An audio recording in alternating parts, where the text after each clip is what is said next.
Hello everyone, can you hear me? My name is Marie Silva. I'm the manuscript librarian here, and I worked with our team on this MARTINEZ exhibition. I'd just like to welcome you to our talk tonight. Louder. Okay, I'd like to welcome you to our talk tonight. We have some very exciting programming planned around this show, but I'm particularly excited about this talk tonight. Lizbeth Haas is a professor of history at UC Santa Cruz, and she's also the chair of feminist studies. Her latest book, Saints and Citizens, Indigenous Histories of Colonial Missions in Mexican California, explores how the California missions became sites of indigenous autonomy, memory, and identity, even as they brought devastation to indigenous societies. Lisbeth has long been interested in women like Juana Briones, and her new book, I wish we had it while we were doing our research, it has special resonances for the show. In particular, it talks about indigenous citizens and landowners, and interestingly, Juana Briones actually purchased her ranch from two Ohlone landowners in 1844 who had been granted the land in 1840 by the governor. I'd also like to welcome Deacon Jeffrey Burns. Jeffrey is the director of the Academy of Franciscan History in Berkeley, and he recently celebrated his 30th anniversary as Archivist at the Archdiocese of San Francisco. He's been a very generous friend to CHS, and he actually loaned us some very significant documents for this show, in particular, Juana Briones' testimony that she gave in support of the canonization of Father Catala in 1883. And I think it's one of the most moving pieces in this show. I'd like to extend a warm welcome to all of you. During the question and answer session, please just line up here in the center of the microphone, and I hope you all come back and spend some time enjoying our show. Thank you very much, and please give a warm welcome to our speakers.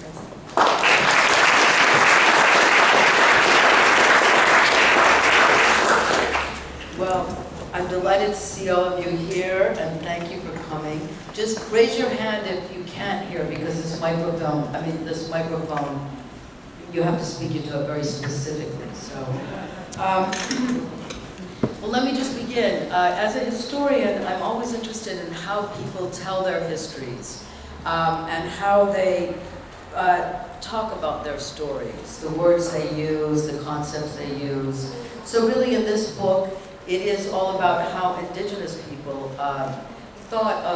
lived through their experience of the missions and what they created and how they conceived of that past and really how they were able to live through it, because it was a very traumatic time, very difficult time with a tremendous death, loss of land, loss of political autonomy for those native societies.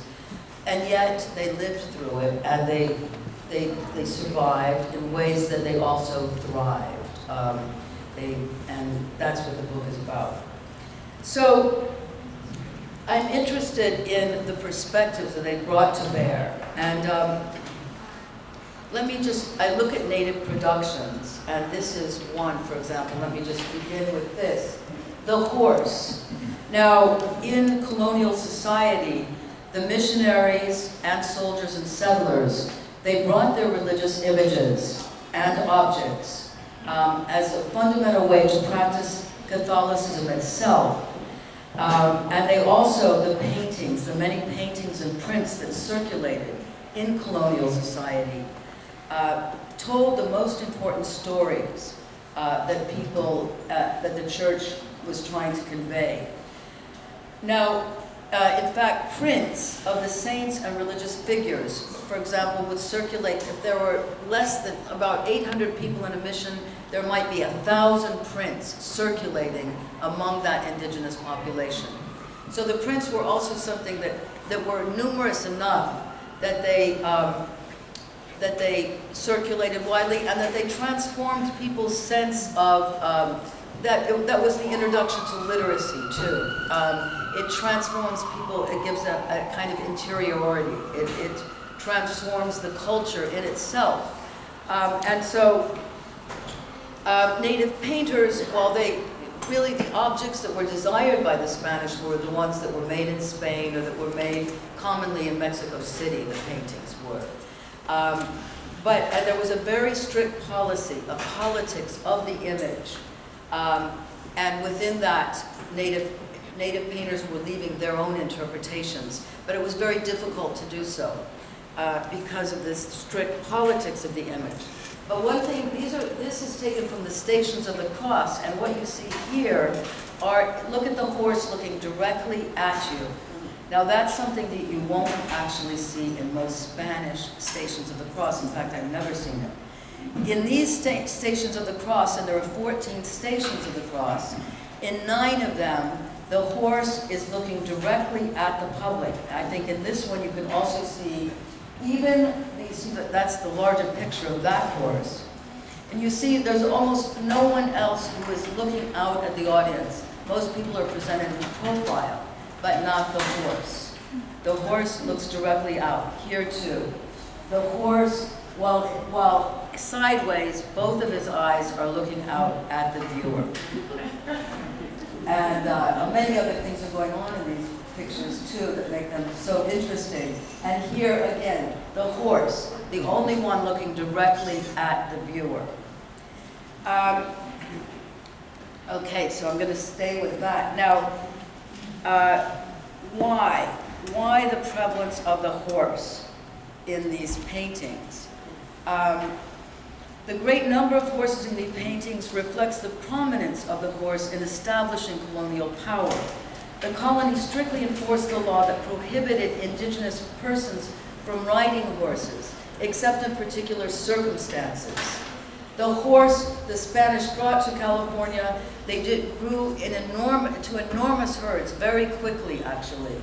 And yet, it was only the Indian alcaldes or leaders, the cowboys, and the Indian militia where that developed that were allowed to ride horses. But Yokuts people, who we're going to see in a minute, were just on the other side of the missions, to the east of the mission area, to the east of the colonized area. They had many horses within about 40 years of the Spanish being there. There was horses in almost every Yokuts villages. And as a result, the Yokuts both ate horses, they rode horses, but they were able to keep the Spanish and the Mexicans after them along the colonial edge, partly because of their use of the horse. But the horse is not just, the horse actually is present in other paintings from Mexico. In other indigenous communities in Mexico, the horse played a very prominent role in religious work and thought as well. Santiago el Caballero, or Saint Santiago with his horse, became an extremely popular saint in the Americas. Santiago stood for the Spanish reconquest of the Iberian Peninsula, but in the Americas, Spaniards invoked Santiago Matamoros to defeat indigenous populations. But indigenous communities appropriated the image for themselves, and in many of those communities, they started venerating not Santiago the saint, the man, but Santiago the horse. And the Santiago's horse became a focal point for offerings and ceremony. And in the dance of Santiaguitos, forbidden by colonial administrators, participants adorned and venerated a pony. So it wasn't, it was common that Native people took on these images for themselves and imbued them with new meaning. In California, the horse was brought right into the indigenous systems of meaning and power. It became, in colonial Luiseno, the language from Luiseno territory, the word as, A-S, referred both to the domesticated animal and to the shaman's familiar, or the shaman's spirit, that entered the shaman's, it could become part of the shaman's very being, but that figure, that shaman's spirit entered during trances, during different kinds of indigenous ceremonies to impart knowledge to the person who it entered, who it's bringing knowledge to. So the horse, while it was a system of domination, it was also brought into the shaman's familiar. The horse was, as was the cow also. Now, horses and cows also appear in some rock art sites. So it's Luiseno people and many other people that were bringing these animals into their worlds and their thought. And then there was a big Chumash war in 1824, where one mission, Santa Ynez, was burned. Mission La Purísima was occupied by native people from Mission La Purísima and Santa Ynez for a whole month. And then for 4 months, people were given exile by Yokuts leaders in the Central Valley. And this is all part to say that within that war, one of the many Chumash stories, all of the Chumash stories had in it a horse that was part of their leader's power.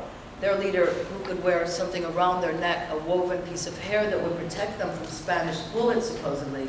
But they also had the power to jump on the horse, disappear with the horse, end up on the mountain and look back at the soldiers and laugh at them, try to get me now.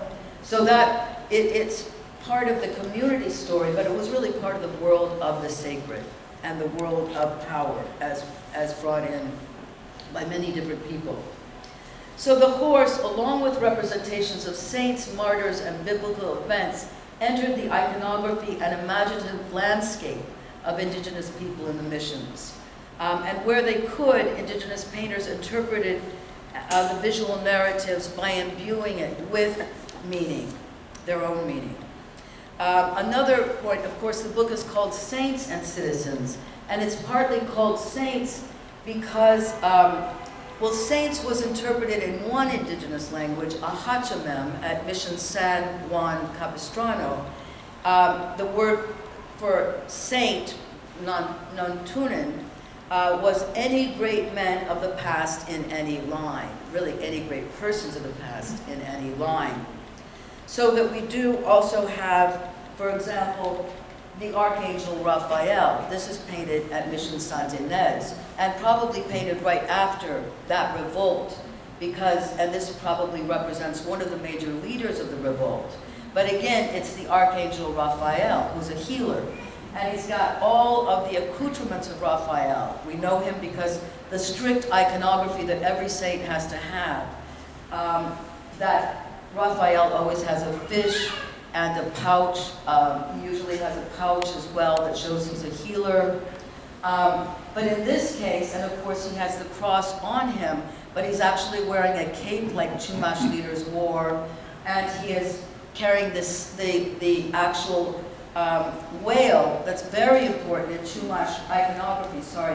Back here, these whales are actually from BC. One of them's from 2000 BC, and one's a little more recent than that, but not much.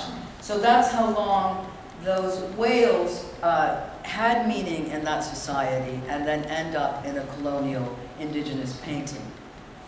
And I think what's been interesting for me is the fact that there's a lot of, the only real colonial indigenous painting that's been studied has, as such, to really show the meaning that indigenous painters could imbue it with, is in the Andes, the Cusco school of painters.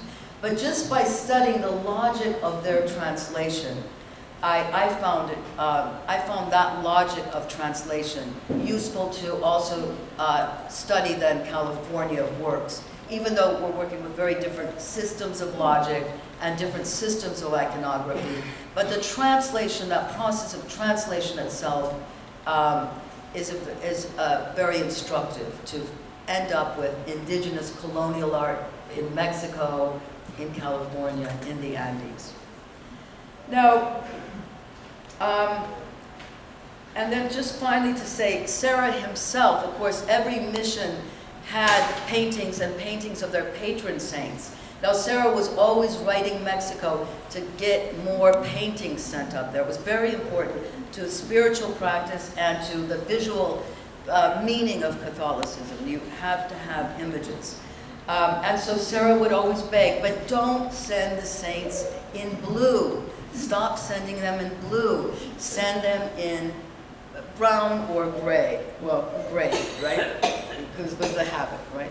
So it's usually presented as brown, but it's like, send them in gray. He wouldn't really say, he said any color but blue, because what the Indians wore was blue. Now remember, the Indians were redressed at the missions. They were put into clothes that they actually, the herds of sheep grew so quickly that most of what they wore was the wool from grown right on at the missions itself, and then dyed, and indigo blue was a very common color. In fact, the Indians who worked for the mission, for the Mass, who assisted at Mass, often wore blue. So Sarah's desperate, don't keep representing these saints in blue, because it's as if the Indians themselves can be saints. And that was not the intention, really. But, okay, so another point of the book, besides paying a lot of attention to indigenous archives, indigenous records, is that I try to make the land of indigenous people kind of very central.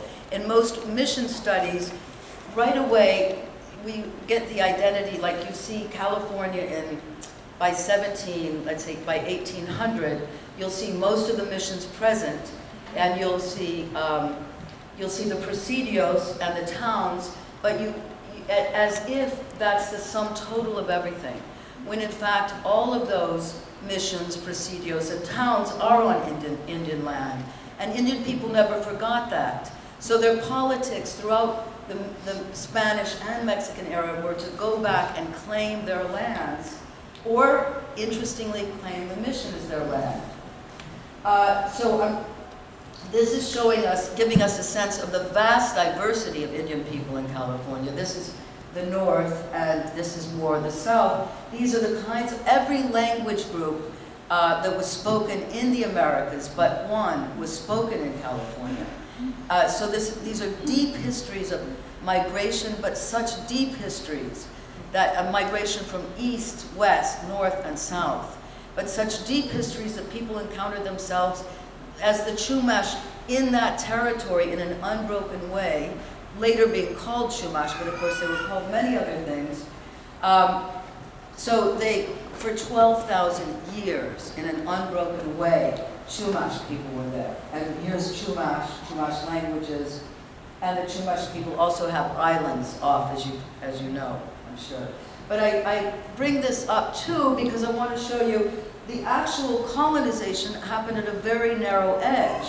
The rest of those people remained autonomous Indian people, and in fact remained very powerful in some cases, gained more power during the colonial era, for example, through the horse, but they already were brought into what became a kind of violent orbit stemming from the colonial places, just because of the disease alone, but also because of these efforts to missionize and try to colonize that land, take over the land of people. But to really understand the missions is to understand this is Chumash territory, the southern part of it. And the Presidio and mission are over here at the very bottom here. There's another mission down there, San Buenaventura. There's two missions, three really, San Luis Obispo at the far north, and then Santa Ynez and La Purísima. Now that is all in Chumash territory. Now an archaeologist friend looked at this and he's right away, oh my gosh, those people will have suffered. Most of them will probably die. That is, there's going to be a high occurrence of death because of the way people are so deeply, living in such proximity, and at the same time with a high level of density. It was devastating, but there are many, many Chumash who survived that. Only one group of whom is recognized by the federal government. So this is the geography, and this is how the Spanish talked about that geography. And this is Luiseño geography. So what I try to keep in mind is these geographies remain very present in Native people's minds, and also for many of the Spanish missionaries, because the idea in Spanish colonialism was not to take people's land, although that happened, but it was more to make people tributary Indians and bring them into the society. So we do have a Latin American society to varying degrees. In Mexico, for example, a vastly rich indigenous society to this day because of these policies of allowing people to keep their land but pay tribute. So the state got wealthy, and Native people did through that arrangement often get a degree of autonomy and self-government. But they had to pay the tribute. And they were given a lowly status, socially. So that's basically the slides, but it's to say that I try to, again, reconceive of this history through those geographies and keep those geographies in mind. But finally, I wanted to bring up another element, citizens. Why is the book Saints and Citizens? Well, in 1821, all Indian people became citizens under the law. In Mexico, again, very far-reaching law that was actually a citizenship that hadn't been granted in the rest of the Americas by anyone, even though the idea at that point in the U.S. was Indian people should be civilized, but a very different policy.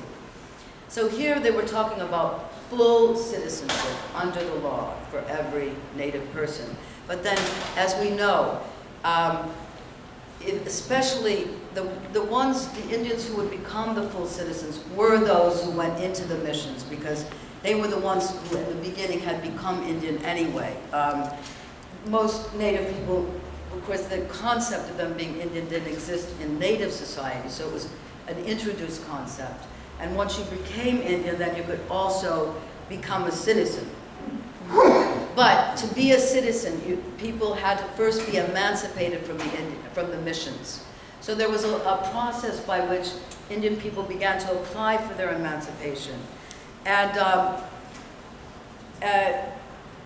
in the process, what you can see is they gave their own political meaning to this moment. Whereas, in fact, no one from the government ever talked about emancipation meaning anything near freedom. But Indian people ended up, in their own emancipation petitions, using all of the language. We asked to be emancipated, we're self-supporting, we're Christian, our families are Christian, we can leave these missions and integrate ourselves into the society. That's the language of the law. It has nothing to do with, then they say P.S.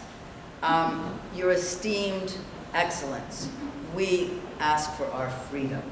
And so that's what the soldiers ultimately were saying in the records too. They're like, look, we call them emancipated, but they call themselves free, you know. And there's a little frustration there on the part of some of the soldiers who have really gotten to know the people, because they're like, we have done them some harm here. We've freed them from 1826 to 1833. Then there was a full-scale emancipation. We freed them, but we haven't given them any land. And that's what Native people were also asking for, land.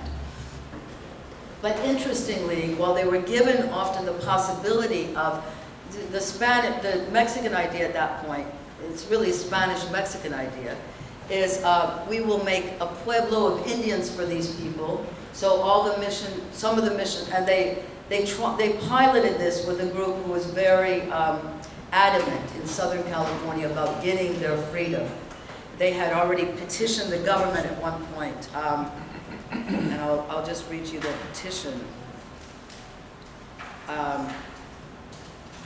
Well, in essence, they said, we want our freedom. We're gathered here. We're mission Indians from San Luis Rey. We're mission Indians from San Diego. But we're also people from these free villages outside of the missions. Because there were many people who weren't affiliated to the mission, especially in the South, who were in the vicinity nonetheless. So they were all got together. They said, we want to know what's going on. And Echeandía, who was then governor of California, writes them back and says, you're doing well. You're good citizens before the law. You're doing really well. I'm glad you asked for now you've got to, pretty soon you'll get your freedom, you know. But then the leader of that, he was arrested a little while later. They weren't getting their freedom enough, and he started a revolt. But nonetheless, people did, when they got the word that they were emancipated, what they said was, we would like to return to our villages.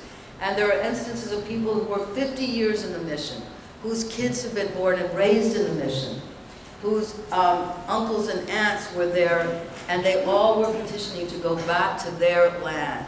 So they were fully in the mission, but they also wanted to return to their land. Now, most people did not get to return to their land, but they still kept that idea. But then they asked for the mission itself. Time and again, they said, if we can't, well, they knew the letter of the law, they worked within what they could, but they said, we want the mission itself then. And they never did get the mission itself, but there were periods in the Mexican era when there was more Indian control of the mission than less, and many of the missions had native communities right around them that persisted long into the period. So it may sound odd to some, thinking those missions were places of terrible labor and terrible loss for the Indian populations. How could they claim them? But yes, they claimed them because one, they were on Indian lands, and two, those had become common Indian lands, whereas people did not want to be grouped together at an Indian pueblo on lands that didn't belong to them historically. But those missions had become common spaces with common cultural practices and a common language, and so they were a viable thing to claim. So, to put it, to end, then conclude here, it's a history then where we see hundreds of people and thousands of native people actually arising to a status of citizen, which was often very difficult to negotiate, difficult to hold on to, but nonetheless they had achieved that. They almost always had less land, although some even got bigger ranchos. Themselves, they negotiated their status. Some were not enslaved, but they were made neophytes again in the mission after 1835, those who hadn't already found a way out of there. So there were different statuses that developed in the Mexican period, but one was that of citizenship. And unfortunately, this whole history of Indian productions, Indian politics, and Indian citizenship really became obscured, basically lost outside of Indian communities, or almost lost, in the course of the later 19th century. The very names that people had, names like, names that brought together like, Esidio Tlactecos, for example, that is a kind of name where you get a Spanish name and you get a native name. Those names became lost in the late century. You had generations of people who spoke Spanish and spoke a native language or two. One that might have been common at the mission, one that was their native language from their tribal group. So that multilinguality got lost. So the very words that were used in that moment disappeared then from people's reality as Americans took over this area, and the whole memory of citizenship and of political rights and of political lives got lost because Americans decided right in the Constitutional Convention formulating the California Constitution that Indian people would not be considered citizens under the law. So now when the Constitutional Convention debated Indian suffrage in 1849, Jose de la Guerra y Noriega, the representatives from Santa Barbara, spoke through a translator against excluding indigenous people from the vote. He argued that they had done all the work that was seen in California. If they were not cultivated and highly civilized, it was because they had been ground down and made slaves of, he said. But the citizens should endeavor, quote, to elevate them and better their condition in every way, instead of seeking to sink them still lower. But his pleas went unheeded. He said they were property holders. They exercised all the rights and privileges of citizens. It wasn't right, but no. The other delegates said, after taking a break to to actually do a little exploration. Well, what kinds of rights did they exercise? They came back and said no. Irrespective of what happened, they will not have citizenship rights. So the exclusion placed on Indian citizenship in California helped to obscure the native geographies and the tribal and colonial histories that are the subject of this book. The act of taking away indigenous citizenship rights denied the political past of indigenous communities. Indigenous exclusion from the rights of citizenship in 1849 placed a large social group outside the position assigned to the modern individual. It opened Indian lives and lands to the visitations of various breeds of primitivism, where people are seen as nothing but a primitive group who never had a politics, never had leaders, and never had a history. So this book is trying to bring out those histories using an indigenous archive as well as the great Spanish and Mexican archives. So thank you. Thank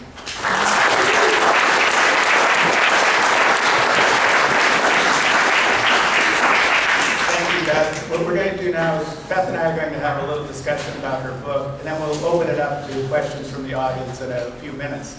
But I would like to congratulate Beth on a very innovative, engaging, and interesting book. And it is available in the bookstore for those of you who haven't purchased it yet. But I would like to ask her, how did you come to write this book? What's the background that led you to this topic? Well, I had earlier, I guess standing is better because you can't see us otherwise, no? But I had initially written a book. My first book was called Conquest and Historical Identities in California, and it was about the mission era and then Mexican society, but it really focused then on American conquest, movement into the area, and how people use their histories. Even then, I was interested in that, but how all of these different groups use their history to defend their rights, to articulate their rights, whatever those rights they considered to be those rights. So I knew that there was a story here about indigenous society. I knew there were indigenous records that hadn't been used by other people.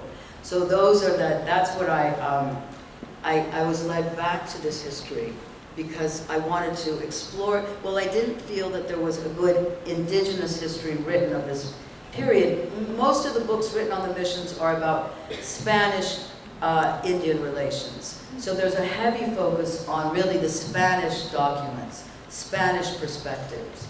And what you get is Indian lives via Spanish documents. So you might even have a chart of how many people worked in the textile mills. But then that's not really the way Indian people would tell their history. So it's a history that can tell you about, but not really about how they thought and how they survived. Really a difficult circumstance. Could you talk about a little bit about Pablo Toc and how you came to discover his work and how that influenced this book? Okay. Yeah, so one of my primary sources was the writings of a man named Pablo Toc. He was born at Mission San Luis Rey in 1821, just as Mexican society was independent from Spain. And so he's born into this world where Indian people are equal before the law. And he actually goes with one of the priests. Most of the missionaries wanted to go back to Spain after independence. They didn't want to contend with these questions of equality and then the ultimate really end of the mission period. So many wanted to go out to other mission fields or to go back to Spain. So one of those missionaries was the one who, at Mission San Luis Rey, Father Perry, who went, and he took Pablo Toc and another youth to Europe with him, and so he ended up being a scholar there. So he ended up writing a dictionary and a grammar and a history of Luiseños under colonial rule. So that was one of my first and best sources to give me a real sense of how did Luiseño people deal with this linguistically, conceptually, and otherwise. And you could see that in the language. So that was then I had the luck that UC Press was generous enough to publish that in its original Latin, Luiseño, and Spanish, and an English translation. So Yeah, I think one of the real strengths of this book is the fact that the Native Americans come out as real actors, real engaged. They're people that can negotiate things. They're not just pawns or victims, but they're people who are trying to figure out what's happening to them and how they can make a future for themselves in this new system. So that comes out very strongly in the book, and I think that's one of its strongest aspects. But particularly one of the funnier parts of the book for me was when she was talking about the one priest talking about confession. So if you talk a little bit about what happened in the confessional and why the priest had to try to correct the native peoples. Yeah, well, this was a wonderful Fray Sinyan from Mission San Buenaventura. So he is writing a confessional so that every priest who comes by, he's writing it in Spanish and Chumash. But he realizes that most of the priests who will come by to give the confession, which took place once a year, will not know much Chumash at all. So he's tried to break it down for them. So luckily he's got a lot of notes on the side. So for one thing he says, now you will never understand these people at all. First of all, you can't get the most basic understanding of their familial relationships. You cannot know who is whose mother and who is whose father. They call each other. This was at San Buenaventura. So it really is reflective of Chumash culture there. They call each other all the mothers and fathers and aunts and uncles. So he tries to go through these laborious ways that you might be able to ferret out who is who, just to get these things straight, to then get to the sins that might occur around that. Another thing he says, which is great, is like, he's like, now look, they are going to try to discuss all of this with you. They're going to try to debate everything you bring up. Just tell them this. Look, I can't talk about it. Look, I just want to know how many times. He's just like, look, how many times? I just said how many times. 1, 2, 3, and he's got the counting there in Chumash. So he said, don't discuss it with them. Believe me, it's endless. You don't dominate the language, and you'll get nowhere. You know?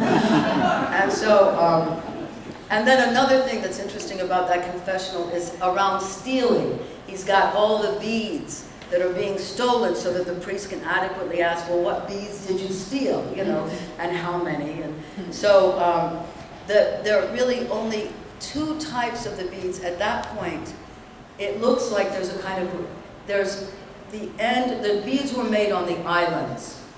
And it meant that Chumash society had become very wealthy because they had these beads that actually served as a kind of currency. So they had specialized in all sorts of things, including painting, which is why we probably see these paintings, you know, because they had a whole tradition of painting. So the beads, 4 of the 6 categories of beads were beads from the island, so they were being stolen more heavily than the Spanish beads. And what's interesting is every mission, it had its own, you know, they're talked about really as, oh, that's the mission history, like a single thing. But if you look at it from Native perspectives, every mission had their way of dressing, the arrangement of beads, the arrangement of tattoos, different things that marked the population, and marked a certain degree of choice. You could see beads still being made, and beads being preferred often. Chumash beads in this case, at Martinez at one point they were preferred. So, but that is a beautiful testimony, that confessional. Yeah, I really like that story because it shows that you don't just have the padres talking to the native peoples and them sitting and receiving it. They're thinking about it, and they're saying, well, what about this, or why is that? There's a new book out by Emma Anderson about the Iroquois, and it's called The Death and Afterlife of the North American Martyrs. And there's one scene where, in the 1840s, where a padre goes out, and he wants to start a mission among the people. And they engaged in a debate. And the one native says to the priest, he says, you know, your people must not be very good if God had to come down and tell you what to do. He said, we've worshipped the Great Spirit all this time, and he's never had to come and correct us. So you have a different way of seeing it, and that comes out very strongly in the book, that the natives aren't just receivers, but they're thinking. Then she also goes into the various tribal gatherings where the people are trying to figure out what to do. They have to think, well, how do we get through the next few years? What are we going to do? Are we going to go into the mission? Are we going to go somewhere else? So there's actual negotiation and thought. And so you have real people making real decisions. And I think that's really me, the real strength of the book. There's a couple of other scenes where that negotiation takes place, and I think that's very important. But then in terms of the religion that's presented, she refers to a translated Christianity. And so the Padres are saying one thing. The question is, how are the native peoples hearing that? When a certain word is said, it has meanings for the Spanish, but it may have a completely different meaning to the native people who are hearing that. So what do they hear when they are being preached to, when the words are being used? And so you immediately get this new form of Christianity that is being translated. So you're getting a native Christianity. Not that the Padres want that, that's just the way the process works as you translate it into a new culture. And so she gave you the image of the Chumash San Rafael and how it incorporates a lot of the different Indian understandings. But there was one image that particularly struck me in the book, and it was Jesus in dance skirts. And I was fascinated by this. So if you would talk a little bit about this image. Great, thank you. So this is again at San Fernando, where the 14 stations of the cross were painted.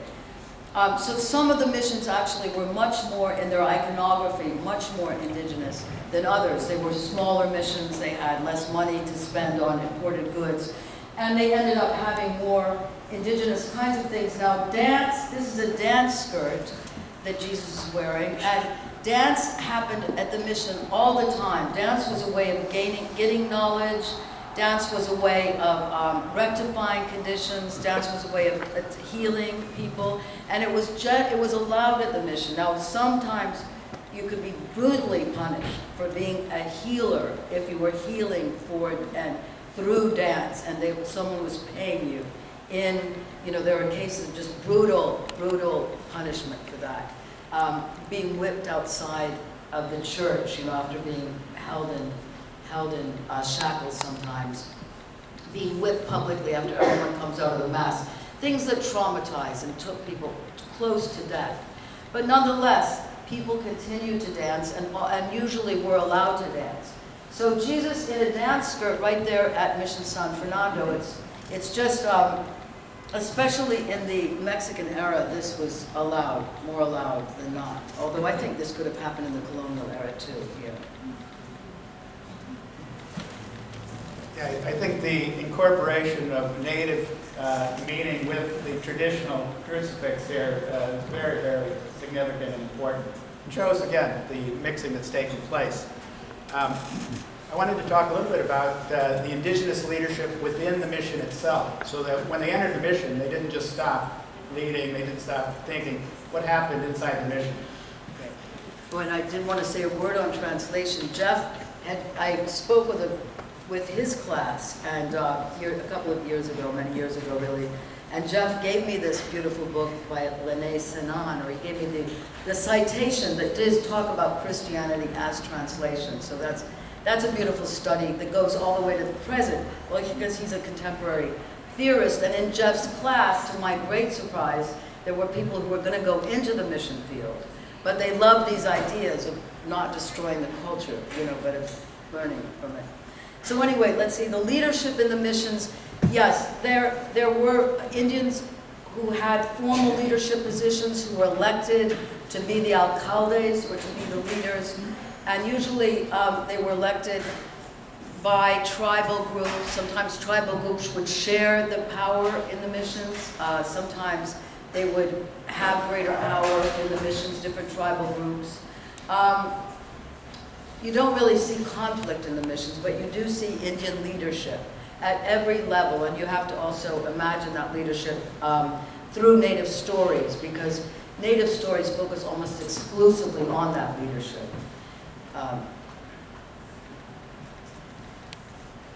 Another thing that the book brings out is the difference between the missions in North and South. So she emphasizes the fact that each mission is a different experience.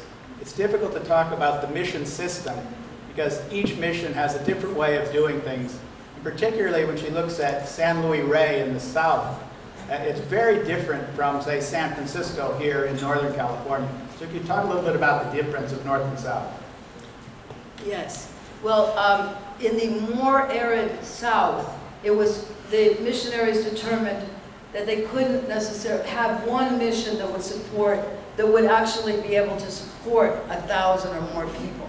So many of the missions did support 1,000 and more. But in San Luis Rey particularly, which was started 30 years after most other missions, or some later in the mission era, they couldn't support everyone, so they allowed over half of the people who became Christian remained in their villages.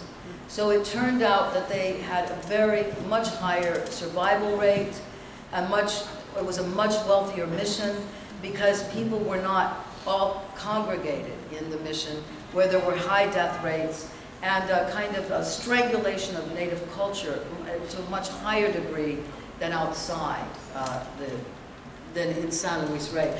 And San Diego, those two missions had a significant part of their population living outside the mission. And in each case, those are where there were more tribes that are recognized to this day. They had sometimes they lived in these villages, through the colonial and Mexican era.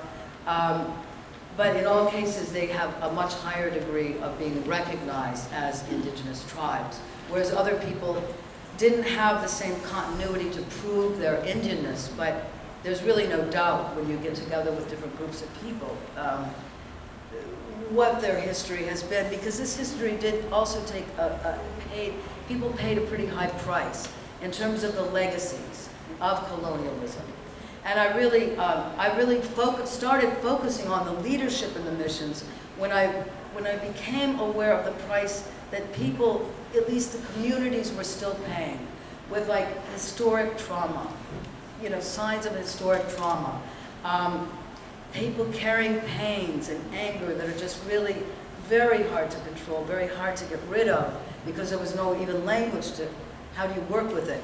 And Native psychologists have subsequently, when they deal with this historic trauma, they suggest a lot of the same things that were done by the leaders in the mission. Take people to sacred spaces, have them do sacred practices, keep them in touch with who they are. That's a really big it will help you heal, and it will also help you stay alive in a time when your whole society is being questioned and thrown into doubt. Yeah, talking about the trauma, you also talk about the healing aspects that work, and the healings that you mentioned. Can you talk a little about healing? Yes. Yes, so even now in California Native communities today, there are practices of healing, where for the first time, there's a couple of Native healers, Maria Braveheart, her name is, and Philip Gone, G-O-N-E, you can find almost all his work right on the internet. But so they dance is one way of healing. Going back to your language is one way of healing. And just being in touch with that kind of resilience, because what I don't really talk about healing specifically in the book, but what I do emphasize are the forms of Native resilience and humor that are just fabulous. There's two young Native men who end up in New Mexico towards the end of the book. There they are on a very different frontier. They're living in native New Mexican villages of Geniceros, detribalized indigenous people, New Mexicans. They're living in New Mexican Pueblo communities. They're using this multilingual history. They're using those in New Mexico. They're trading with the Apache. And above all, they've got great humor. And when they were put in prison because they were traveling without a pass, they're traveling away from their mission. It's the Mexican era, but it was very hard to actually live as an equal. So they were suspect for that.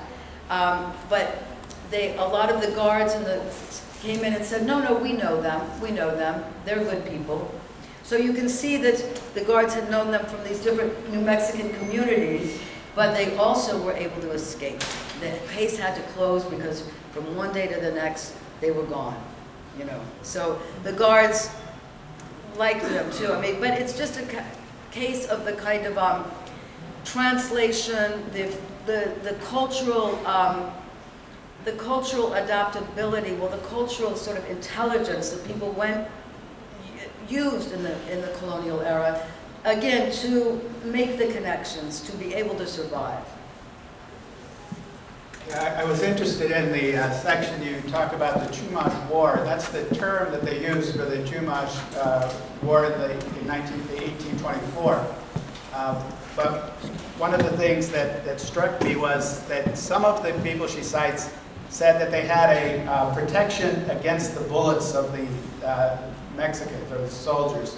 And it struck me as being very similar to what happened in the ghost dance movement in the 1880s in the United States.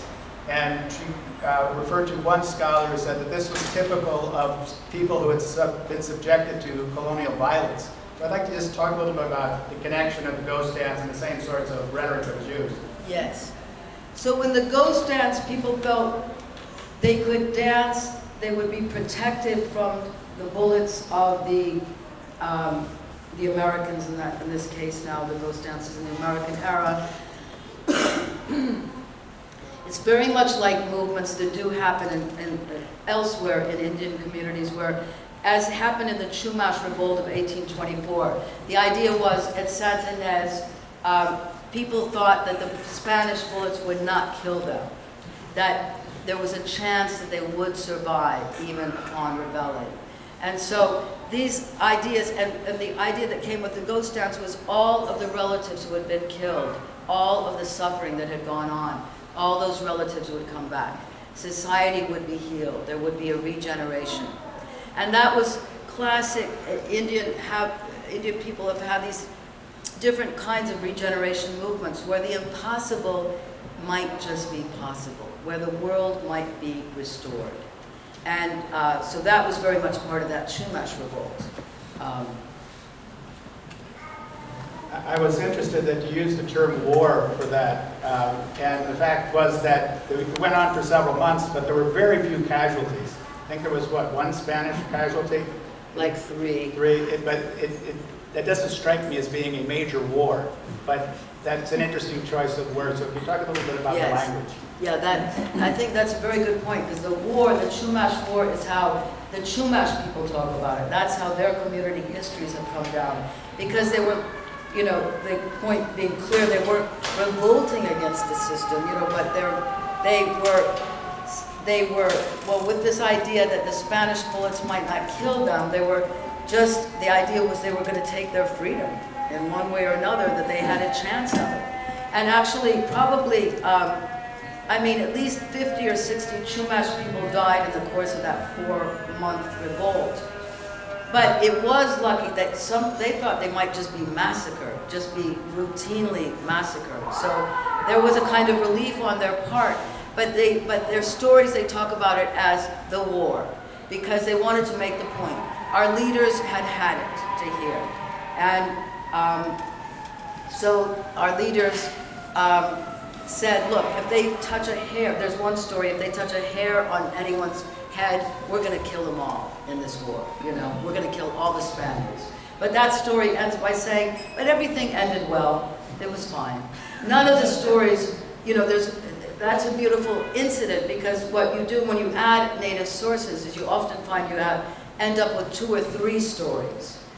You have the Spanish records, maybe in this case the missionaries, then the military records, none of whom reveal very much about what went on during that war, because it's also prohibited, I think, really. I don't know why. It's just impossible. But anyway, the very different stories about why the revolt happened and what happened during the revolt. And adding the Chumash stories is crucial. One of the interesting things about that revolt was that the priest at one of the missions stayed behind with the people in revolt. Yeah. What do you make of that? Well, that's what I'm so sad about. There's not a word from him in the archive. There's not a word from any of the priests who know. They all report things like this. Look, don't send any notes over there. There are people who can read it. The Indians are going to read it. They're going to intercept it. They might even write back. It's just going to be, don't send any. There's always, around questions of writing and painting, there's a high capital, even knowledge itself. Like, don't let them debate that. So I appreciate the way the missionaries, especially, they take really seriously all of these ideas and their subversive potential. You know, they always want to keep a lid on things.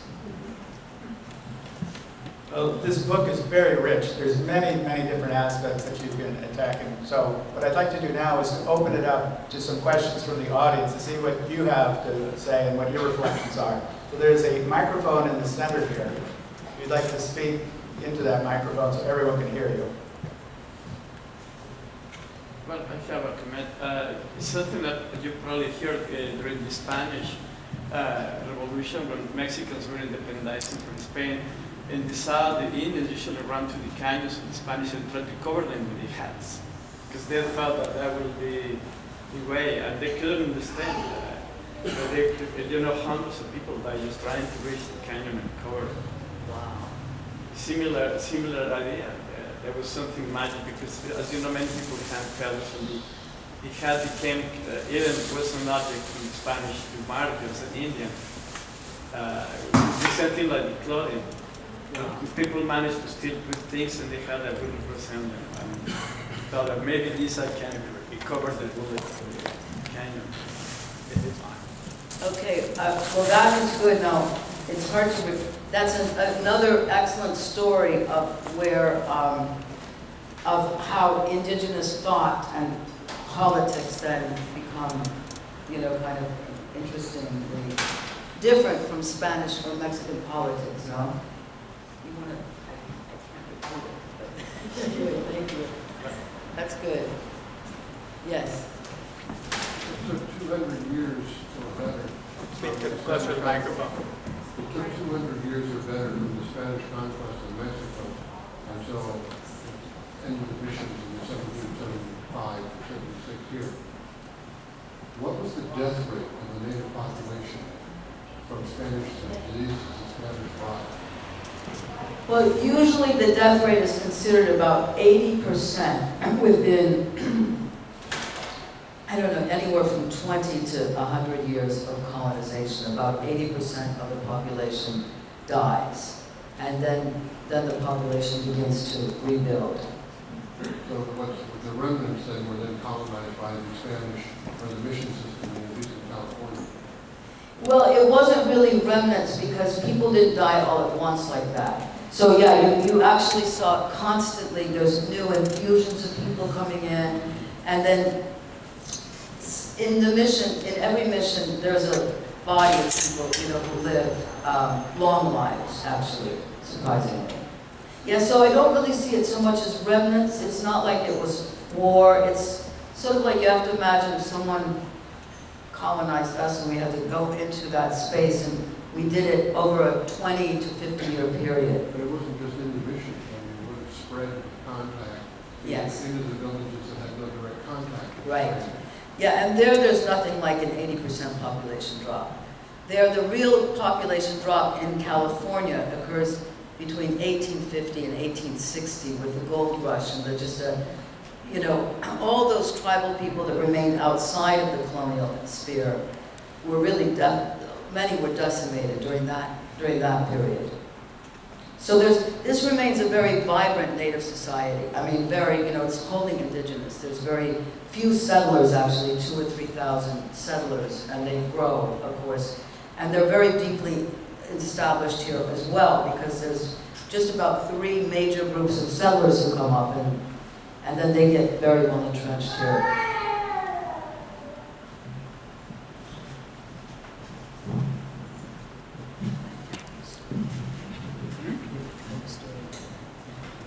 I was interested when you said that the native people took over the missions. Did they kick out the priests? Did they kick out the governing body around there? Yes. It's very interesting. Yeah, very interesting, I agree. Okay, so, well, that happened during the Chumash War, and so it started at Mission Santinez and La Purísima together in northern Chumash territory. And so the Mission Santinez ended up being burnt to the ground, and then everyone from Santinez went to La Purísima. Some also of the leaders went to Santa Barbara, and then that mission went into revolt. But so for that month that they were in the mission, they let one priest stay there with them, and they threw out the rest of the priests. For the first days of the revolt, they actually had 2 priests there, and they had the soldiers and their families were there. And what happened was they took all the clothing of the soldiers and their families and started wearing it, and kind of wearing it in front of the soldiers. You know, just, I think, in some ways, a kind of torment, maybe, because those clothes had been used to distinguish themselves from Indian people in a very highly stratified status, conscious society. So the first thing they did was grab those clothes and start wearing them. And they did, so who knows, that one thing, another thing that's interesting about when they occupied that mission, again, it's hard to, none of the crops were the same crops the next year, so the crops were maintained, the livestock was maintained, but once they got control over that mission again, which happened after the Spanish had a concerted fight to get control of the mission again, and the Indian people really were using arrows, and you know, they just didn't have the armaments to fight. So after a while, after 19 died, they called a truce. So but they still are basically in control of the mission because things are still out of control. Santinez hasn't been rebuilt. 1,000 people are in exile in Yokun's territory. They're kind of going back and forth. And so one soldier named Pardo, you know, Pardo, and that's, I'm sorry I'm saying it like kind of an odd accent, but Pardo means to be mixed race and to have a lot of African in your blood. Now those casta designations were made illegal also in 1821. But so Pardo is there writing back, he gets this letter from this elite sergeant, he's like, de la Guerra, he's, moreover, at your mission, all of those Indians are on horseback, and you're not doing anything about it. And so Pardo writes back furious. You know, first of all, he doesn't have the means to control everything. And so he said, he's so mad, he's like, you have insulted me one time too many, basically. You know, I've already asked to be taken up in the ranks, I've asked for a higher status. And of course, as in the Spanish era, he couldn't have gotten it because of his last name, his casta standing. But now he could, and so he's mad that he hasn't gotten raised to where he wanted to be. And plus he's in charge, he's being accused. He said, I know the laws, and you're insulting me. So he like threatens him that he's gonna step down. So, you know, all I can tell is from the outside, things like that, I can see that people were still in control of the mission and doing everything that they could, that they wanted, you know, that they weren't allowed to do before. And really the Chumash did, when they came back to those missions, because they had to come back, that was their land again, that was Chumash land. They couldn't stay with the Yokuns forever. It was very hard for the Yokuns to support them. So it was hard for, you know, so they ended up back at those missions and under the control of the priests, but with a lot more latitude. Here's a question for you about the citizenship. If you were a baby that was born in San Francisco in 1801 and baptized, you're essentially a citizen of New Spain. If you're a baby born in San Francisco in 1824, you're essentially a citizen of the Republic of Mexico. How do you become from being Spanish to becoming Mexican, and then with the Treaty of Guadalupe Hidalgo, then everybody is American, and there's no really distinguishing the native populations from the others? Well, if you were Indian, you would be baptized as Indio. You know, you would have your status right there in the baptismal record. People's status was in the baptismal records. Their casta standing was in the baptismal records for a long time. Now, not in everyone, but so. Also, if you were Indian, well, I read last names. Those last names didn't always translate. So you didn't have citizenship if you were an Indian, even though baptized, you were not a citizen until after 1821. And what if you married a soldier or someone that was non-Indian in Well, the fact of Spanish society is that you can negotiate your status. So there was like Toy Perina, a very major leader in the revolt. She ends up marrying a Spanish soldier, and her kids are definitely Spanish.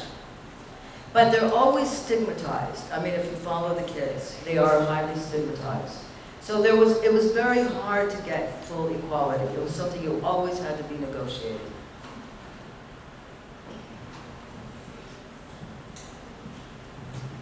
Lovely presentation. I'm really interested in this stuff. I wonder if you could talk about the Earth Cross in the 1935 book, The History of Labor in California, talks about after emancipation that a number of Indians just got up and left commissions and took with them everything, all the livestock, all the goods. Because they said, hey, we made it. It's our stuff. We're leaving the ceiling. And so that always, I love that story. I just wonder if you have more information about that. And then in particular in the Bay Area, I was told by a guy who was on a bike ride with over there 680 that there was an Indian village right off of the Alameda Creek in that area, not too far from Sunol. And I've seen it on the map from Hacienda Peralta, that there was an Indian village there. And I was given the information, I don't know how accurate it is, that it was a sort of a merger of a bunch of different tribal peoples from different backgrounds who, after leaving the mission system and then seeing the rise of America around them, had just gone and tried to create a new life for themselves altogether in this village not too far from today's Dublin, I guess. Yes. Maybe if you have any information on that, I'd love to hear it. I know.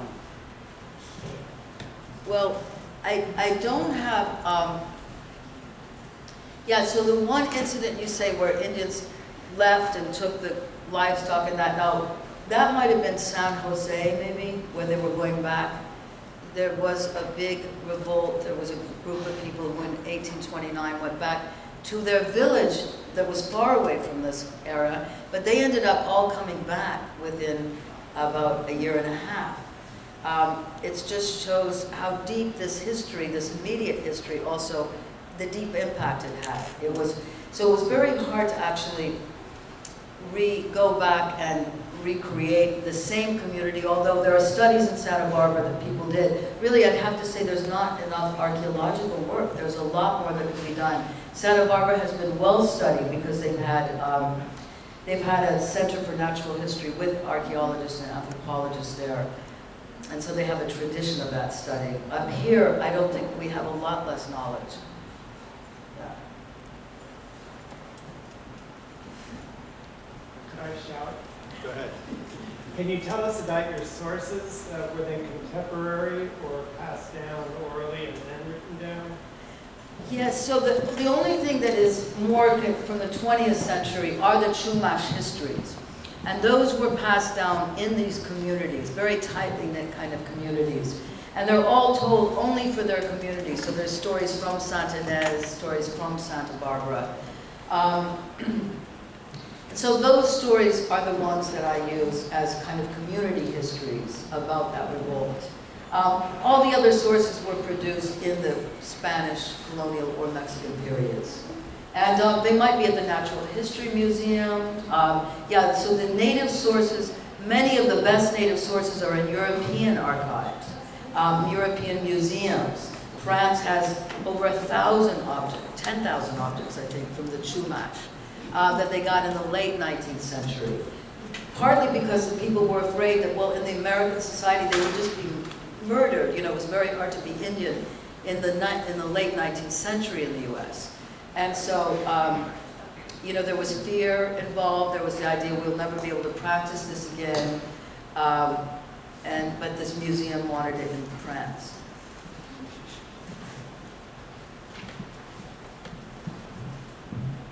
Earlier in your talk, you made mention of neophytes, and as someone who has an ancestor who has mission records and identifies her as a neophyta, Yes. could you tell us a little bit about neophytas and their status? Yes. So it's such an odd word in some sense, you know, because it doesn't appear that much in language, the neophyte.